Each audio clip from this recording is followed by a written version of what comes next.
ഒരൊറ്റ മെയിൽ കാരണം നമുക്ക് ഡെയിലി 12,000 രൂപ വരെ പ്രോഫിറ്റ് വന്നുകൊണ്ടിരുന്ന നമ്മുടെ ക്ലോത്തിങ് ബ്രാൻഡ് നമുക്ക് പൂട്ടേണ്ടി വന്നു. അല്ല, പൂട്ടിച്ചു.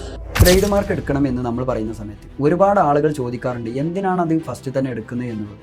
അപ്പോൾ അതിനുള്ളൊരു ആൻസർ ലൈവ് എക്സാമ്പിൾ ആയിട്ട് കാണിച്ചു തരാം. അപ്പോൾ ആ വീഡിയോ കണ്ടിട്ട് വരാം. Welcome to the day 38 of buying a BMW in 365 days. നമ്മുടെ ക്ലോത്തിങ് ബ്രാൻഡിന്റെ ഒരു ദിവസത്തെ പ്രോഫിറ്റും സെയിൽസും കണ്ടിട്ട് നമ്മുടെ കണ്ണ് തള്ളിപ്പോയി.